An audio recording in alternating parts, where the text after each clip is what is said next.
viewers, and welcome to TV30, a GIS production. My name is Virgil Leonti.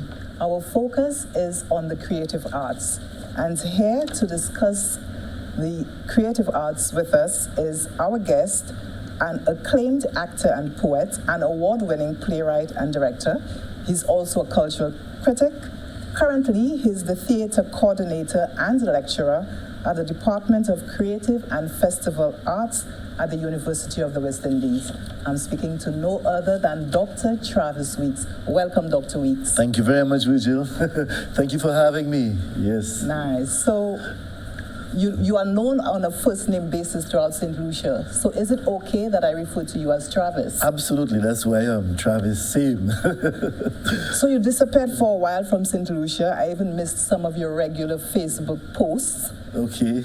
But then you were doing interesting things at St. Augustine in Trinidad, both as a lecturer and the theater coordinator. Could you first of all speak to us concerning your work as a lecturer? All right. Yes. So you are correct. 5 years, went by very quickly. It's 5 years now since I am in Trinidad working at the University of the West Indies, more specifically at the Department of Creative and Festival Arts. I became theater coordinator recently, but I have been a lecturer in theater at the department ever since I went across. And it's been very, very rewarding, because I think I've been learning as much as I've been teaching. Because, you see, being thrown into that position of being theater coordinator and lecturer, it means adjusting not just to a new environment, but coping with the challenges of managing a number of courses within the department, overseeing the implementation of these courses. Of course, with a lot of assistance from adjunct lecturers, from clerical staff, from head of department, etc. But also, my own research in terms of those courses that I have to teach, and knowing more as well about the courses that the lecturers within my unit are teaching. So certainly my own knowledge of theater has broadened tremendously, particularly in terms of, academia.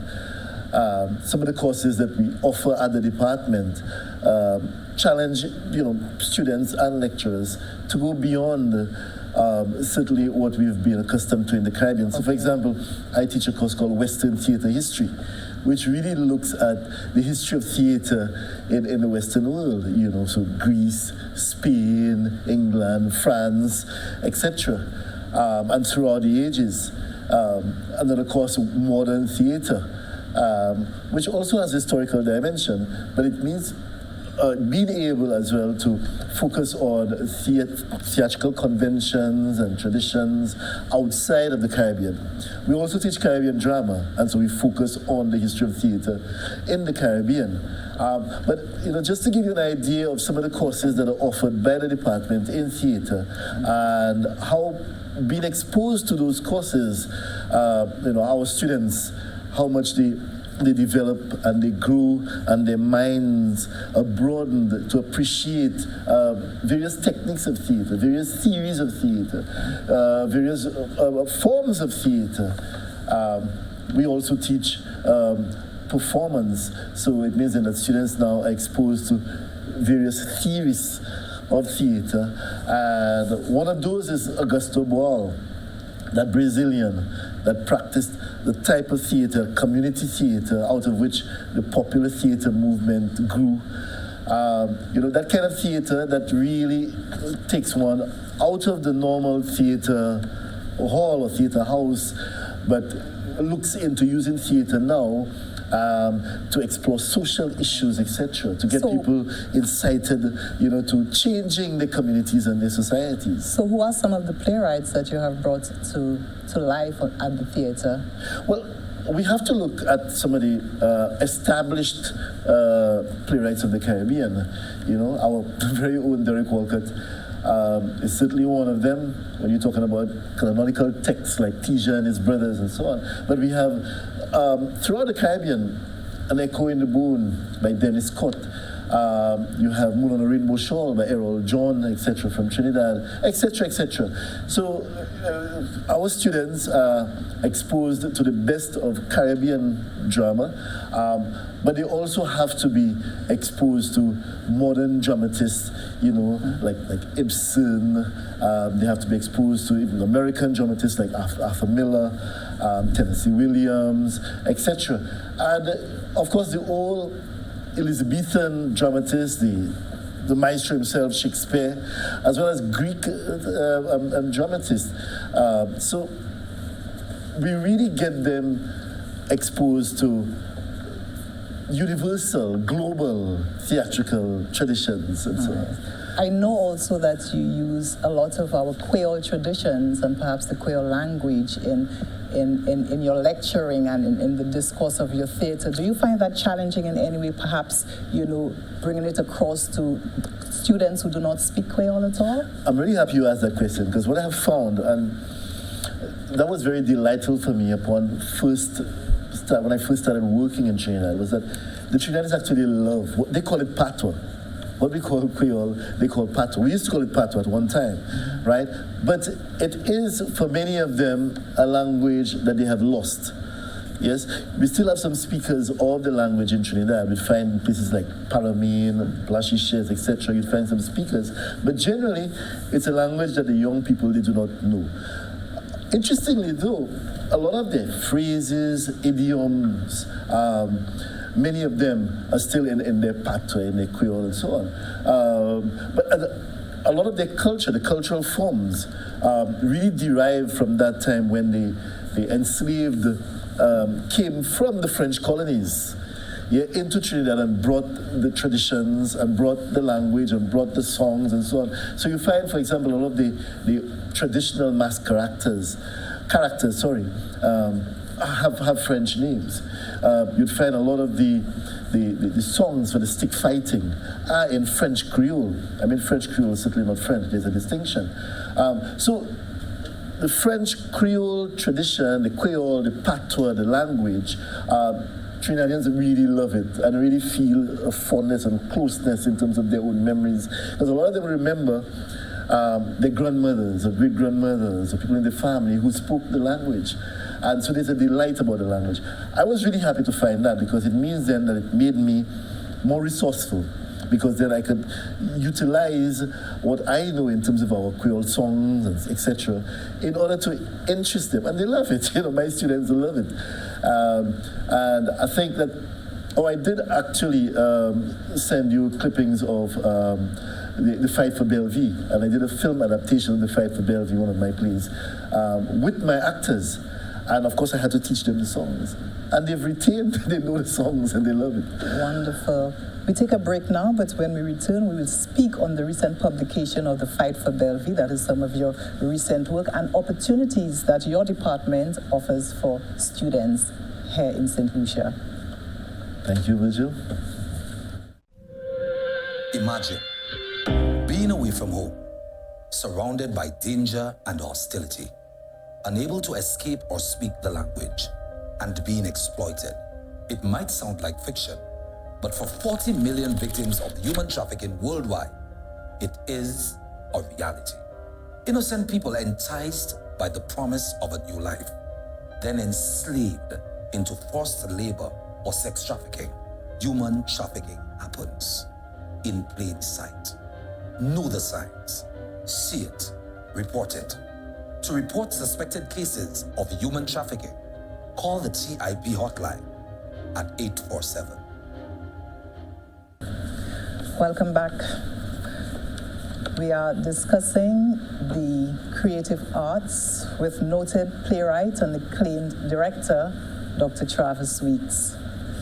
Dr. Weeks, I know that some of your work involves the examination, if you like, or the dissecting of our Nobel laureate, Derek Walcott. Could you speak a little to that? Yeah, first let me just, say I'm welcoming all the acclaim you've given me. Yes. All right, so, Derek Walcott is perhaps, I know this is controversial, but I'll say it anyway. He's perhaps as Trinidadian as he's St. Lucian, because he did so much work in Trinidad.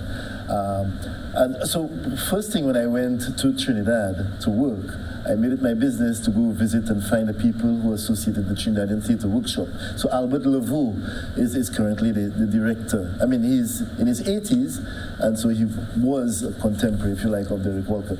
So just first on the dialogue with him about Walcott and the work that he did, and the workshop was good. And then I also started, during the pandemic, I started through my department a program called Theatre Classics of the Caribbean.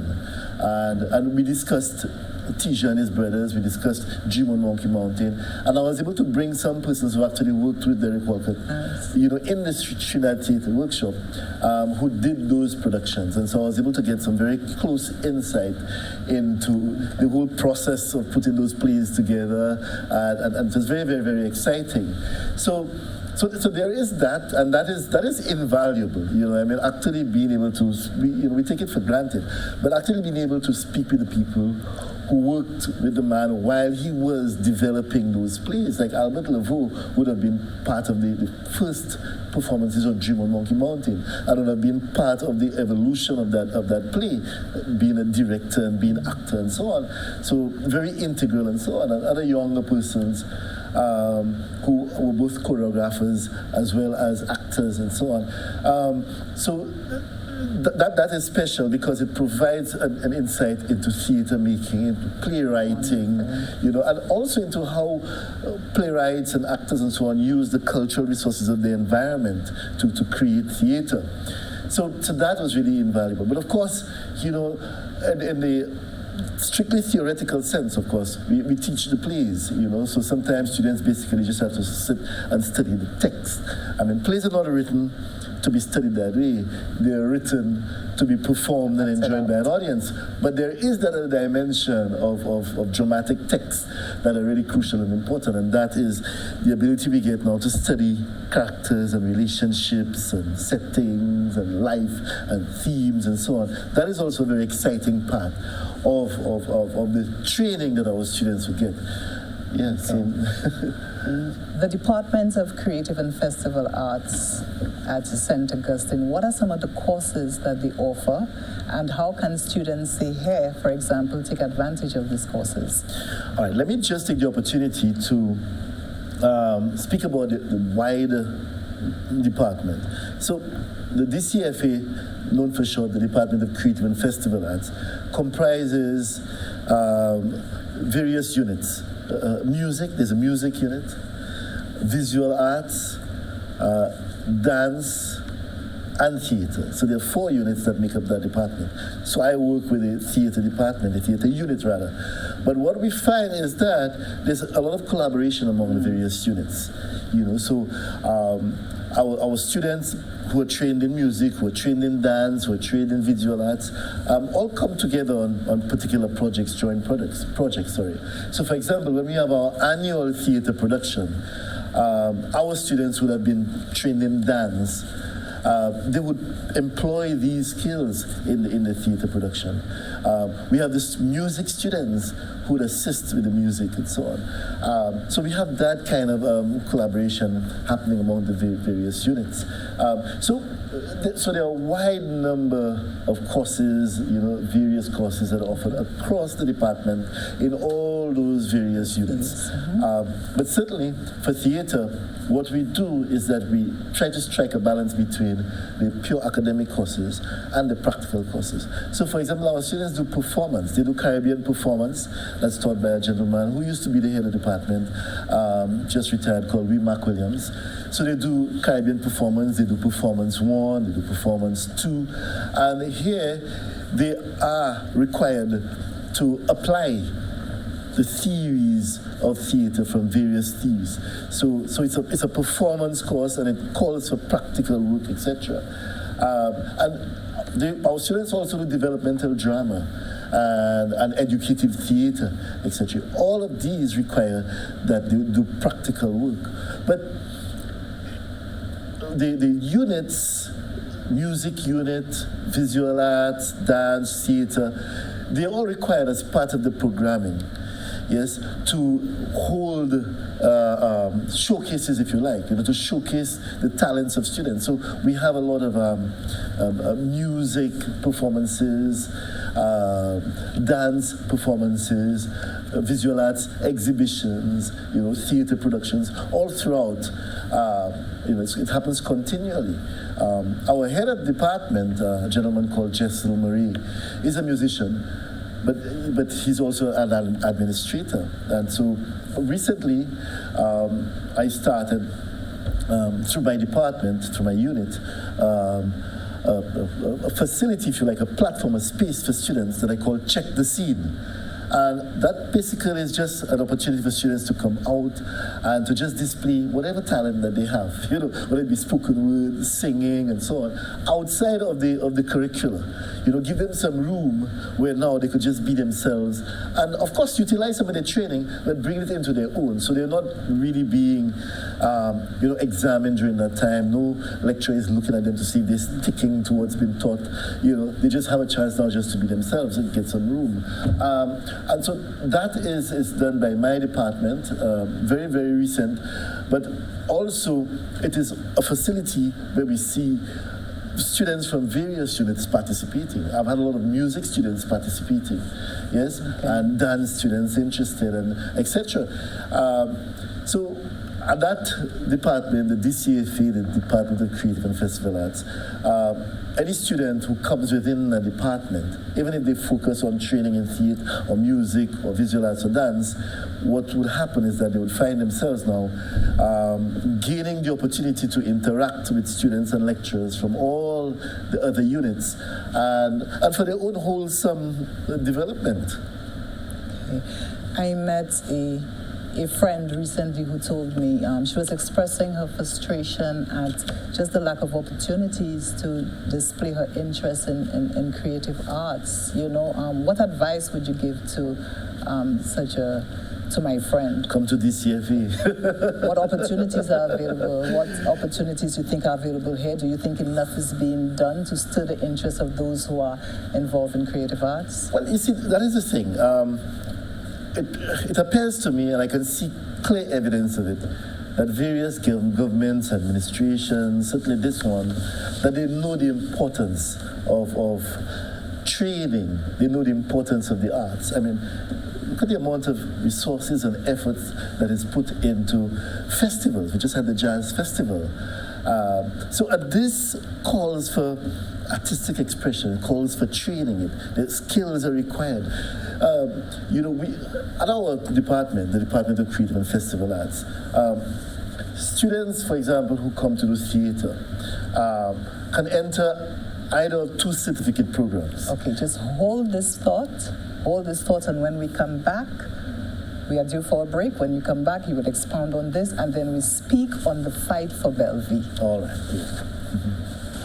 Thanks. Do you know me? I've been forced to do this by my trafficker. I was promised a better life, but got forced into domestic servitude.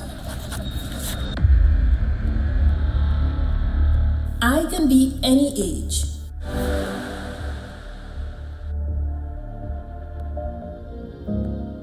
I can be any gender. Any ethnicity. I am a victim of trafficking in persons. Know the signs, see it, report it. If you see me, please help me. Call the TIP hotline at 847. Welcome back. Before our break, you were talking on the opportunities that students have to enter into the Department of Creative and Festival Arts. Could you just continue from there? Yes, so what I was saying was that we offer degree programs as well as certificate programs. So for example, for theater, students interested in theater could come and enter and do a certificate in technical theater. Right? And what this means is that students in 2 semesters, after 2 semesters, they would graduate, but they would have received the training in lighting, in sound, in costuming, in makeup, in stage craft and stage management, etc. That's technical theater, right? We also offer a practitioner certificate. So students now, after 2 semesters again, would be exposed to training in children's theater, in developmental theater, etc. As well as working in the communities, using theater, applying theater in the communities, and working in groups, organizations in order to foster the development of youth at risk, etc. So we have these. But also, students who complete the certificates could enter the degree program automatically. So students basically with 5 O-levels, they could enter the certificate program, right? They must have English, of course. And after the certificate now, they can enter the degree program and after 3 years have a degree in theater. And the same thing goes for music, visual arts, dance, etc. It's the same type of structure. We have the certificate programs as well as the degree programs. So yes, I think that we really need, because of our emphasis in this society on festivals, etc., we really need to establish that kind of connection link with the universities, with UE, where we can offer more training to our young people.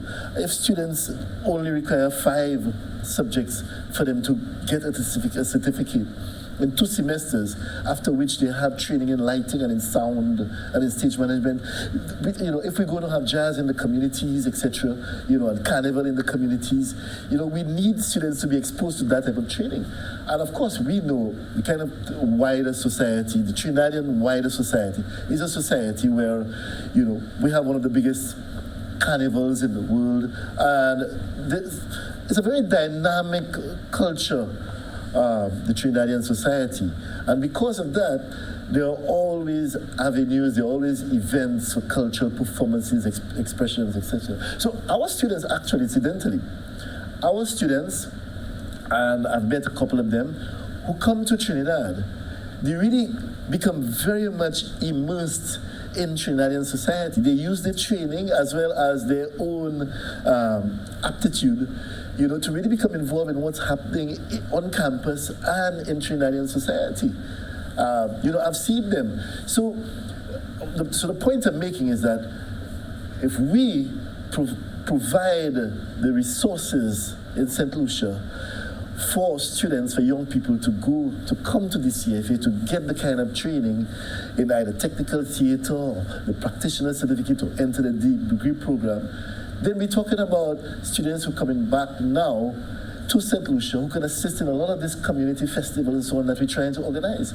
So it's crucial. It's crucial that while the government is putting so much resources into the festivals, it's crucial that they also realize that they have to put budget as well for sending young people to get the kind of training that will make the festivals better organized, that will have tighter stage management, so some of the fiascos that happened wouldn't happen, that we have better lighting, more professional lighting, that we have people now who could collaborate more easily with sound engineers, etc. That we have people who have some kind of training and more exposure to costuming and makeup, etc. That kind of thing and so on. And so this is a not too subtle appeal to to those who have the power that while you budgeted for all the festivals and so on, budget for training for the young people as well. And I think it is helpful too that the university actually offers certificate courses, so even those with the 5 CXCs, as you said, could take advantage of this opportunity. Absolutely, absolutely. Okay, well, congratulations. I know you had your 2 plays recently published. That is the Fight for Bellevue and The Field of Power. I'd like to hear about the Fight for Bellevue. Yes, not so recently, although the pandemic make it look so. We lost 2 years. We lost 2 years and then we're still recovering from that. So actually it was during the pandemic that I did a film adaptation of the Fight for Bellevue, because at that time it was really theater. We couldn't have had theater So we had a very carefully constructed space where we filmed The Fight for Bellevue. The Fight for Bellevue, I had written in St. Lucia, and after many, many years of trying, and that happens with plays, one has to be patient sometimes. I eventually got it when I was a lecturer at the theatre at the South Police Community College, and I did it with my students, and we staged at the Cultural Center, and it was a great performance. And so when I went to Trinidad, and of course, I wanted to do it as well with my actors, my student actors in Trinidad, but the pandemic blocked it, so to speak. So we did a film adaptation. But what was it about? What was The Fight for Bellevue about? Could you speak? The Fight for Bellevue. Mm-hmm. Bellevue is that estate that is owned by two brothers, two families really. But there is a proposal from a foreign investor, right, who wants to buy that part of the estate that slopes down into the coast and so on. So one brother wants to sell, the other brother doesn't want to sell, right? And so that really is what the fight is. But of course, both families get involved on opposite sides, like wives and daughters and so on, get involved. And so it's an opportunity as well, because it's set to really in rural St. Lucia. It's set among the Negini, so it really provided a space for a lot of the cultural forms from that environment to come to the fore, the dances, the songs, the storytelling, etc. So we had this opportunity to really get the cultural forms out, but as well as exploring a very, very pertinent theme, because it really was about tradition versus modernity, or maybe agriculture versus tourism. Not necessarily in those black and white terms, but looking at the whole complexities of issues that face us as a society in terms of the choice that we have to make for survival, and how these choices are not always, they don't have neat resolutions. Yes, that's drama. That was very well received in Trinidad. Absolutely, the film was really well received, and the students enjoyed it. As we're winding down, Travis, could you tell us what is next for Dr. Weeks? Oh, well, now I have this other play that I wrote called Menemwe Mon Repos, and that is set between 1794 and 1796. Very important period in St. Lucian history. Very important period as well in Caribbean history and Trinidadian history. Because during the late 18th century, that is when the Spanish offered the cedula to the French planters that they could bring the enslaved, selected over to Trinidad and this new society where you only had the Spanish and the Amerindians. What's the name of that play again? Menemwe Mon Repos. Menemwe Mon Repos. And that is about freedom. That is about the Neg Mao. And I want to get this done. For St. Lucia, for Trinidad, for the Caribbean, I want to get this done. And what's next? This is what is next for you. And do you have a workshop coming up soon, like outside of the Caribbean? Oh yes. I go to New York to do a workshop towards the end of June. Last year I did a workshop in Miami. So basically it's just about continuing the work, representing St. Lucia, sharing St. Lucia with other people as much as I can, and doing the work that is just absolutely necessary. It's about art. It's also about continuing the tradition of so many people who upon whose shoulders I stand, that I've learned so much from, especially my father, Alan Weeks, who is 80-something and still very sharp and still very strong. And the St. Lucia Arts Guild that he was part of, etc. So it's giving thanks and praises for what we have in St. Lucia, in the Caribbean, in Trinidad. Giving thanks for art. Thank you so much, Dr. Weeks, on this insightful piece on what you're doing at the Department of Creative Arts and Festival at St. Augustine, and I wish you all the best. Thank you very much, Rachel. Thanks. Thank you, viewers. This has been TV30 with your host, Virgil Leonti.